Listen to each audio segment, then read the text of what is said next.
Mic mic mic. அண்ணன் செந்தமிழன் சீமான் அவர்களின் சின்னம் மைக் மைக் மைக். எளிய மக்களின் சின்னம் மைக் மைக் மைக். இளையோர்களுக்கான சின்னம் மைக். என் அன்பு உறவுகளே, நம்மை 50 ஆண்டுகளாக பல்வேறு கட்சிகள் நம்மை ஏமாற்றி நம்முடைய வளங்களை எல்லாம் சுரண்டி கொண்டிருக்கின்றன. இதுல இருந்து நாம் விடுபடணும்னா மைக் சின்னத்துக்கு ஓட்டு போடுங்க. சீமானனுடைய சின்னம் மைக் சின்னம். அம்மா அப்பாவனுடைய சின்னம் மைக் சின்னம். பெரியவர்களை பாதுகாக்க வேண்டும் என்று சொல்லக்கூடிய சின்னம் மைக் சின்னம். என் அன்பு உறவுகளே, நம்முடைய குழந்தைகளுக்கான பாதுகாப்பினை உறுதி செய்திட நாம் ஓட்டு போட வேண்டிய சின்னம் மைக் சின்னம். 8வது வரிசையில இருக்கு மைக் சின்னம். நமக்கான சின்னம் மைக் சின்னம் மைக் சின்னம் மைக் சின்னம். நம்முடைய வளங்களை எல்லாம் கொள்ளையடித்து மணலை அள்ளி வித்துக்கிட்டு இருக்காங்க. மலையெல்லாம் வெட்டி எம்சாண்டா கொண்டுட்டு போயிட்டு இருக்காங்க. இதை எதையுமே தடுக்காம நாம ஒன்றும் செய்ய முடியாத கையாளாகாத நிலையில இருக்கிறோம். ஏன் அப்படி இருக்கும் அப்படின்னு நான் எப்பயாவது நம்ம யோசிக்கிறோமா? இந்த ஓட்டு போடுற நேரத்துல நாம யோசிச்சாதான் அதை ஜெயிக்க முடியும். ஆனா நம்ம யாருமே யோசிக்கிறது இல்லை. நமக்கு 300 ரூபாய் 500 ரூபாய் தந்துட்டாங்கன்னா போதும், அவங்க பரவாயில்ல, நமக்கு உதவி செஞ்சுட்டு போறாங்க. ஒரு 5 ஓட்டு இருக்கு, 5 ஓட்டுக்கு 5 15 1500 ரூபாய் கிடைக்குது அப்படிங்கிற மட்டுமே நினைக்கிறமே ஒழிய, அவங்க 500 கோடிய அந்த மலையை வித்து, அந்த மணலை வித்து, அந்த கல்லை உடைச்சு அதன் மூலமா எத்தனையோ 1000 கோடிகள் சம்பாதிச்சுக்கிட்டு இருக்காங்கிற விழிப்புணர்வே இல்லாம நாம இருந்துகிட்டு இருக்கோம். தயவு செஞ்சு புரிஞ்சுக்கங்க. நமக்கு கொடுக்குற 1000 ரூபாய் மட்டும்தான் நமக்கு பெருசா தெரியுது. அந்த 1000 ரூபாயை கொடுத்துட்டு நம்ம வீட்டுல பல 1000 ரூபாயை அடிச்சுக்கிட்டு இருக்காங்கன்னு தெரியல. எதன் மூலமா? கேஸ் சிலிண்டருடைய விலை கூடி போயிடுச்சு. அதே மாதிரியா அரிசி விலை கூடி போச்சு, பருப்பு விலை கூடி போச்சு, எண்ணெய் விலை கூடி போச்சு, எல்லா தானியங்களுடைய விலையும் கூடி போச்சு. அதை பத்தி நமக்கு தெரியவே இல்லை. நம்ம சின்ன அளவுல கிடைக்கிறத மட்டும்தான் நம்ம பெருசா நினைக்கிறோமே ஒழிய பெரிய அளவுல போய்கிட்டு இருக்கிறத தெரியவே இல்லை. இதையெல்லாம் எங்க உங்களுடைய வளங்கள் தான் போய்கிட்டு இருக்கு. தயவு செஞ்சு புரிஞ்சுக்கங்க. உங்களுக்கு பலவிதமான பொருட்கள் மூலமா வரி வாங்குறாங்க.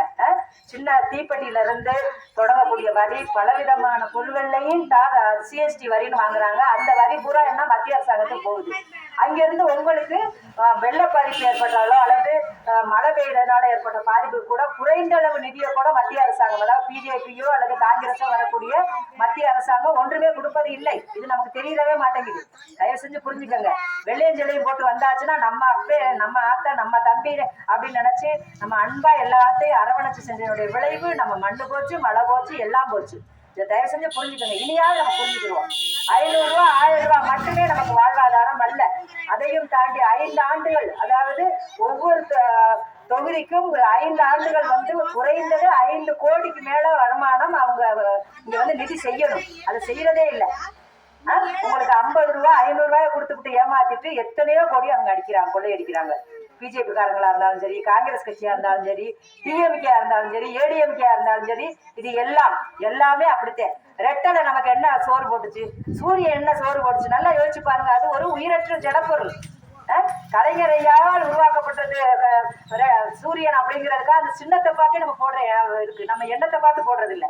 யார் நல்லவங்க கெட்டவங்களா? அன்னைக்கு 10 வருஷத்துக்கு முன்னாடி நல்லவங்களா இருந்திருப்பாங்க. இப்ப அவங்க ரொம்ப அயோக்கியர்களா இருப்பாங்க, திருடங்களா இருப்பாங்கன்னு நம்ம யோசிக்கிறதே இல்லை. அவங்க கையிலேயே என்ன சாவியை கொடுத்துடுறோம். ஒரு 500 ரூபாயை மட்டும் நீங்க வாங்கிக்கிட்டு உங்க வீட்டு கஜானாவை அவங்க கையில கொடுத்து சாவியை கொடுத்து என்ன பண்றீங்க? அழகா வச்சுக்கோங்க, நீங்க வாட்டு கொள்ளையடிங்க, நாங்க பார்க்கவே மாட்டோம், கேட்கவே மாட்டோம்னு இருக்கோம். எப்படி செய்வாங்க? செய்ய மாட்டாங்க. தயவு செஞ்சு அதனால ஆத்தா மாதிரிலாம் புரிஞ்சுக்கோங்க. இந்த குழந்தையினுடைய எதிர்காலத்திலேயாவது நல்லது நடக்கணும் அப்படிங்கிறதுக்கு எவ்வளவு கத்திக்கிட்டு இருக்கோம். சீமானண்ணன் 13 ஆண்டுகளாக ஒவ்வொரு ஊரா போய் கத்திக்கிட்டு இருக்காரு. ஒரு போராட்டம்னா சீமானண்ணன் வர்றாரு. ஆனா ஓட்டு போடையில மட்டும் அவருக்கு போட மாட்டேங்கிறோம். இதை நீங்க புரிஞ்சுக்கங்க. அதனாலதான் இன்னைக்கு எங்க ஆத்தா வீடு அப்படின்னு சொல்லி வந்திருக்கோம். உங்க வீட்டு பிள்ளையா மைக் சின்னத்துக்கு வாக்கு கேட்டு இங்க வந்திருக்கோம். நீங்க 8வது வரிசையில் இருக்கக்கூடிய மைக் சின்னத்துக்கு வாக்களித்து சீமானனுடைய கரத்தை வலுப்படுத்த வேண்டும். உங்கள் வீட்டு பிள்ளை கள்ளக்குறிச்சியில் இருக்கக்கூடிய அந்த அண்ணன் ஜெகதீச பாண்டியன் அவர்கள் உங்களை நம்பி நிக்கிறாங்க. அவங்க இந்த வீட்டு பிள்ளை. அவர்கள் ஜெயிச்சுட்டாங்கன்னா இந்த ஏரியாவிலேயே இருப்பாங்க. எப்பவுமே இருந்து எப்பவுமே உங்களிடம் எல்லா இதையும் கேட்பாங்க. என்ன சிரமங்கள் இருக்கு, என்ன விதமான உங்களுக்கு செய்யணும், திட்டங்கள் செய்யணும்னு கேட்டு உங்களுக்கு எல்லா விதமான வளங்களையும் செய்யறது காத்திருக்காங்க. ஆனா நீங்க நல்லது யாரு கெட்டது யாரு இன்ன வரைக்கும் கண்டுபிடிக்க முடியாம இருக்கீங்களே. தயவு செஞ்சு புரிஞ்சுக்கங்க. என்னுடைய அன்பு உறவுகளா உங்களை நாங்க நினைக்கிறோம். நாங்க எல்லாரையும் எந்தவித சாதி மத எதுவும் பேரம் பார்க்காம என்னுடைய அன்பு உறவுகளா நாம் தமிழருங்கிற ஒரு கட்டமைப்புக்குள்ள நம்ம எல்லோரும் ஒற்றுமையா இருக்கணும்னு நினைக்கிறாங்க. அதுக்கு நீங்க எல்லாரும் உதவி செய்யணும். நம்முடைய மண்ணு போகக்கூடாது, மழை போகக்கூடாது, நம்முடைய நீர்நிலைகள்லாம் பாதுகாக்கப்படணும், பசுமை விவசாயம் பாதுகாக்கப்படணும், வயல்வெளிகள்லாம் பாதுகாக்கப்படணும்னா நாம் தமிழர் வந்தா மட்டும்தான் தீர்வு. இதை நீங்க புரிஞ்சுக்கங்க, தயவு செஞ்சு புரிஞ்சுக்கங்க. நாங்க ஓட்டுக்கு காசு கொடுக்க மாட்டோம், லஞ்சம் லாவண்யம் இல்லாமல் ஆட்சி செய்ய முயற்சி செய்யறோம்.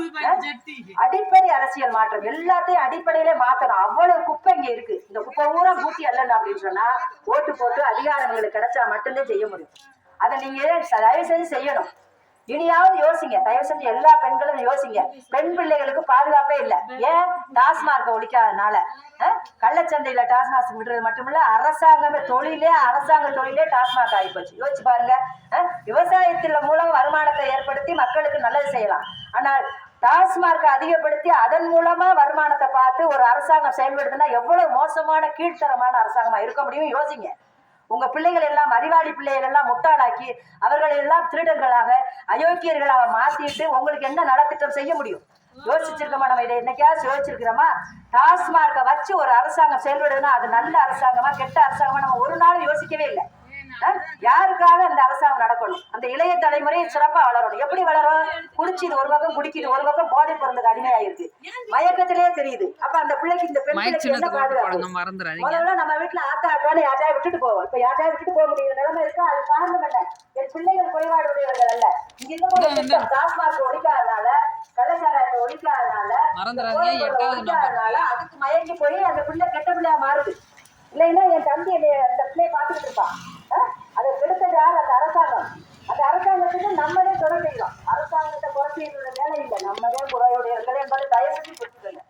உங்களை குற்றவாளிகள் ஆக்குறேன்னு நினைக்காதீங்க. ஆனா நம்ம செய்யற தப்பு இப்ப உங்க கையில அதிகாரம் இருக்கு. ஒரு ஓட்டு சரியான ஓட்டு போட்டா சத்தியமா தலையெழுத்தே மாற்ற முடியும். அதனால தயவு செஞ்சு புரிஞ்சுக்கங்க. யார் வெள்ளையஞ்சலையும் போட்டுட்டு வந்தா ஆனா மயங்காதீங்க.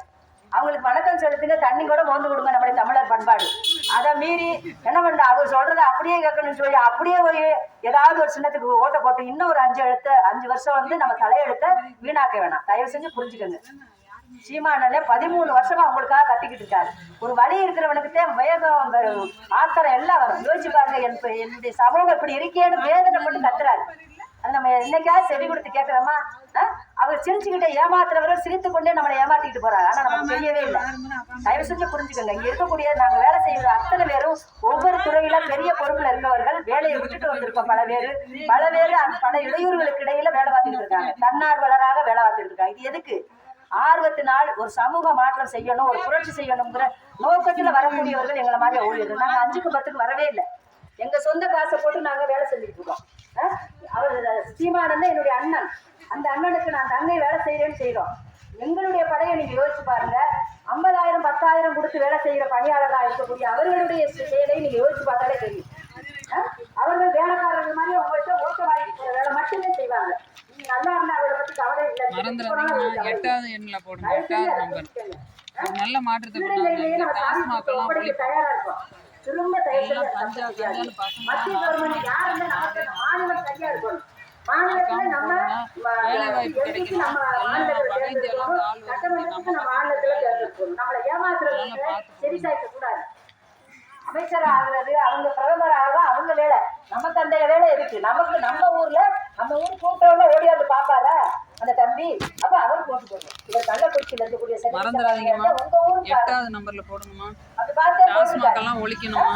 பசங்களெல்லாம் குடிக்க வச்சு நாசமாக்கிட்டு இருக்காங்க. எத்தனை குடும்பம் நாசமாக்கிட்டு போவார். இல்ல 2 மாசத்துக்கு ஒரு தடவை வந்து பார்த்துட்டு போவார். அப்ப நாங்க புதுசா வர்றவங்க என்ன நினைப்போம்? நல்ல பேர் வாங்கணும், இந்த மக்கள்கிட்ட நன்மதிப்பை பெற வேண்டும் என்ற காரணத்துக்காக உழைப்போம். நீங்க அதை புரிஞ்சுக்கங்க. இதனோட வித்தியாசத்தை நீங்க புரிஞ்சுக்கிறோம். 50 வருஷமா சொன்னதே சொல்லிட்டு ஏமாத்திட்டு போயிருக்கவங்க ஒண்ணுமே செய்ய மாட்டாங்க, செய்யல. எத்தனை வருஷம் செய்யல, இனிமே செய்யணும்னு சொல்றாங்கல்ல. இத்தனை 50 ஆண்டுகளா என்ன செஞ்சாங்கன்னு கேள்வி யாராவது கேட்டுக்கமா? நம்புறவங்க எப்படி நம்புறோம்? நாங்க இதுவரைக்கும் வரல. ஆனா நாங்க எங்களை நீங்க நம்பலாம். எப்படி? ஒருவேளை இவங்க நல்ல பேர் வாங்குறதுக்காக செய்யலாம். 100%, 50% செஞ்சாலும் உங்களுக்கு வெற்றி தானே. தயவு செஞ்சு புரிஞ்சுக்கங்க. அன்பு உறவுகளை புரிஞ்சுக்கங்க. முதியவர்களை பாதுகாக்கணும். 60 வயசு ஆகிட்டாவே அவங்க எல்லாம் நாட்டின் சொத்துன்னு சொல்றாரு சீமானந்தன். பெத்தவர்களை பார்க்குதோ இல்லையோ, ஆனால் அரசாங்கம் கட்டாயம் கவனிக்கணும். அவர்கள் கஷ்டப்படவே கூடாது, அவர்கள் கண்ணி விடவே கூடாதுன்னு சொல்றாரு. இந்த திட்டங்கள்லாம் செயல்படணும்னா ஓட்டு கிடைச்சாத்தே. நீங்க ஓட்டு போட்டு அதிகாரம் வந்தாதே செய்ய முடியும். அதை நீங்க புரிஞ்சுக்கோங்க. ஆடு மாடு வளர்க்குறதெல்லாம் அரசு தொழில்னு சொல்றாரு. என்ன கேவலம்! விவசாயத்தால் தான் ஒரு நாடு வளரணுமே ஒழிய டாஸ்மார்க்ல எப்படி வளர முடியும்? இவங்க கேள்வி செய்யறாங்க, ஆடு மாடு வளர்த்தெல்லாம் எப்படி அரசு தொழிலாக்க முடியும்னு கேள்வி கேட்கிறாங்க. நல்லா யோசிச்சு பாருங்க, டாஸ்மார்க் வரைக்கும் ஒரு அரசு நடத்த முடியும்னு இருந்தா ஆடு மாடு தொழிலாக்கி ஏன் செய்யக்கூடாது? செய்யலாம்ல. அதைத்தான் அண்ணன் சொல்றாரு, சீமானன்னா அந்த இதில் சொல்றாரு, ஆடு மாடு வளர்த்தல் என்பது அரசு தொழிலாக்கி மாசம் அவர்களுக்கு ஒரு தொகுப்பூதியம் கொடுப்பேன் அப்படின்னு சொல்றாரு. எப்படி அரசு ஊழியர்கள் சம்பளம் வாங்குறாங்களோ அது மாதிரி ஆடு வளர்க்குறவங்களுக்கு சம்பளம் உண்டு, மாடு வளர்க்குறவங்களுக்கு சம்பளம் உண்டு. வீட்டுல ஒவ்வொருத்தருக்கும் குறிப்பிட்ட அளவு, அதாவது குறைந்த அளவு தொகுப்பூதியம் அவர்களுக்கு ஒவ்வொரு வீட்டுக்கும் கிடைக்க வைப்பேங்கிறார். உங்களுக்கு ஆடு மிச்சமாகும், மாடு மிச்சமாகும், பால் வளம் கூடும், கறி நல்லா எல்லாருக்கும் கிடைக்கும், எல்லா விவசாயம் வளரும். நம்ம வீட்டுல என்ன வளம் இல்லை இந்த திருநாட்டில், ஏந்தையை ஏந்த வேண்டும் வெளிநாட்டுல எம்ஜிஆர் பாட்டு பாடினார். அவர் பாட்டுல திரையில ஆடின ஆட்டத்தை மட்டும் மயங்கனமே ஒழிய செயல்பாடு இல்லை. அதை நம்ம யோசிக்கவே இல்லை. அதையெல்லாம் செயல்படுத்தி காட்டுறேன்னு சீமான் என்ன சொல்றாரு. ஏன் நீங்க நம்ப மாட்டேங்கிறீங்க? நம்புங்க, தயவு செஞ்சு நம்புங்க. என்ன வளம் இல்லை, நம்ம நீர் வளம் இருக்கு, நிலவளம் இருக்கு, உழைக்கிறதுக்கு ஜனங்கள் மக்கள் இருக்காங்க.